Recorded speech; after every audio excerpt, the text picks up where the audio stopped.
Okay, this is Lesson 4, Shapes and Parameters walkthrough from the Interactive Animations and Game chapter of the Computer Science Discoveries Unit at code.org. Let's get started. On the first level here, we are introduced to some new parameters. We are asked to try and guess how we think these new parameters are changing the way the rectangle blocks will behave. And as with all of the predict levels in code.org, you have to write an answer here before you can click run and before you can change the code. So we have two additional parameters to the rectangle. I'm going to guess those are height and width. We have a blue and a red one. And I believe in the next level we're going to make the red one the same height as the blue. What if we tried that here and we changed, if we assume that the first parameter is width and the second is height. If I change this to 200, can I not change this? It's view only. I guess they don't let you change the code in this level. So we're going to go to finish and go to the next level. And here we're asked to change the numbers in the second rectangle to make the red rectangle longer than the blue one. And indeed, as we had predicted, the two new parameters control the width and the height of the rectangles. The toolbox has also been updated with a new block that can help you remember what each parameter stands for. We have the X and the Y coordinates, the width and the height. And remember that you can also hover over these and click the examples to bring up the documentation. That will give you an explanation of each function, examples on how to work it, example code, and it will also give you a table with the parameters and what sorts of data types there are. So what qualifies as a legitimate argument, like the X coordinate or the X parameter has to be a number. If you put letters or words in there, it's not going to work. Okay.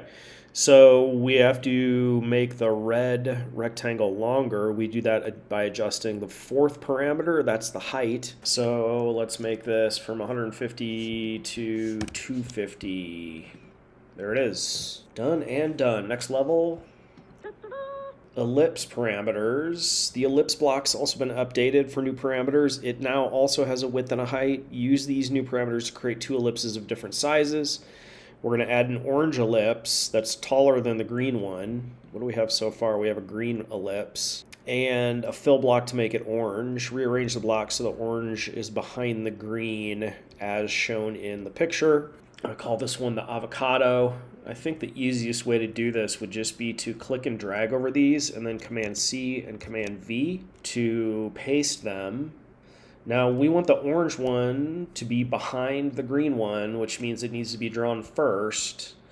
So we're going to move these up above, change green to, I don't think orange is in the drop down. It's not, but we can just type this in. Make sure you spell it correctly and that it's in quotes. And if I run that, I see nothing because it's the same arguments as the green one. So we need to make this taller, and let's make it 100, let's make it 300 tall and 250 wide. 300 and 250. I need to swap those. 250 and 300. That's better. Is that exact? It's not exact. They have it even taller. I think that my width is right, but my height's a little too small. Let's try 350. That looks perfect. Next. The background. Sometimes you want to fill the entire screen with color. You can use background. It covers everything on the screen with the color you choose. Run the code, change it from yellow to orange. Challenge, there's a purple square that's covered up. Can you change the order so you can see both purple and blue squares? So, orange. And it's a common error to cover things up by the background once we get started with the animation. So it's typically a good method or a good way to do it is to always have your background set at the top of the program or at the top of your draw loop, which we'll get into later. But there it is. Next. More on the background. We'll draw on top of everything already in your drawing. Important to think about order in your code. Drag the background. Make sure to order it correctly. There we go. And using parameters, uses the 4 parameter version of rect and ellipse to draw a simple scene. Debug the program so the grass extends across the entire bottom. So our grass is stopping at 200. We need to continue it over to 400. That would be the width. And here's the 200. Change that to 400. There it is. And the practice. Debug the hidden shapes. We need to make it look like the rainbow, the bullseye. The code below should be making a pretty picture. Right now only ellipse is showing up. Debug, so the picture shows the picture on the right. You don't need to add any new code, just rearrange the existing blocks. Red should be first, then orange, yellow, green, blue, indigo, violet would be last. So red goes to the top. Orange, yellow, green, blue, indigo, violet. That's all we had to do. Nice. Next. Yes, the missing shapes. This one stumps a lot of people. The code is run, nothing shows up. Try to debug it so the image on the right appears. Debug the code so the image shows up. You don't need to add any new blocks, just fix parameters. Now, if we look at this, notice that the X position on every rectangle is... I gotta start this over. The X position on every rectangle is 500.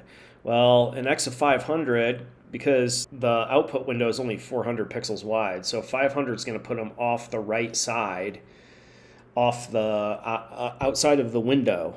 If we change, we're going to go to this last one. If I change this to 100, we can see that there it moved the smallest white rectangle over. Now, if I want to position that, this looks like it might be at about 100, 100, maybe more like 50, 100.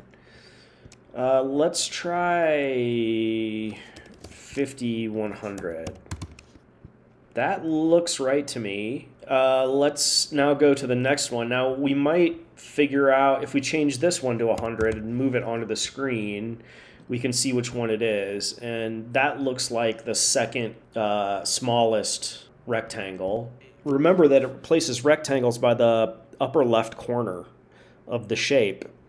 So, and if we look at the example, the upper left corner of the black rectangle here is slightly to the left and slightly above the white one. That means that we have to subtract slightly from the X position and subtract slightly from the Y position of the white rectangle. So we put that one at 50, 100. This one has to be slightly less. So I'm going to try 45, 95.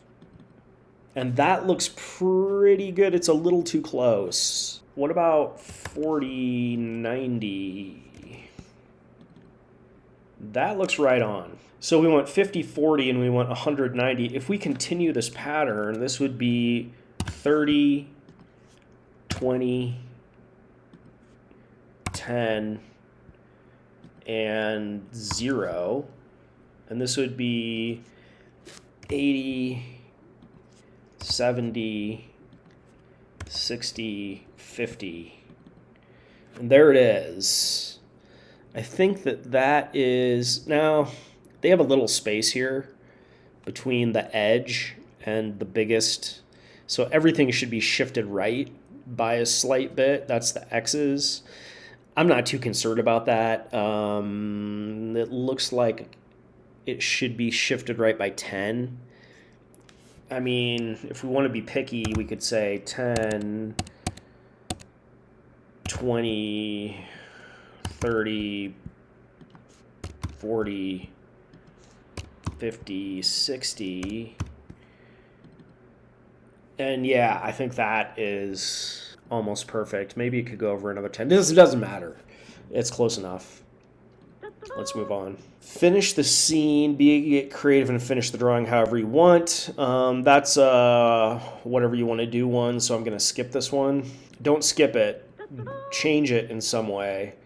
But that one is accept all answers, so I'm going to move on. So let's go to the assessment level. The grass is working. Let's add a cloud to the sky. Unfortunately, it looks a little funny right now. Debug the program to make the cloud wider than it is tall, like in the image. So to get full credit, you have to make it exactly as it is in the image.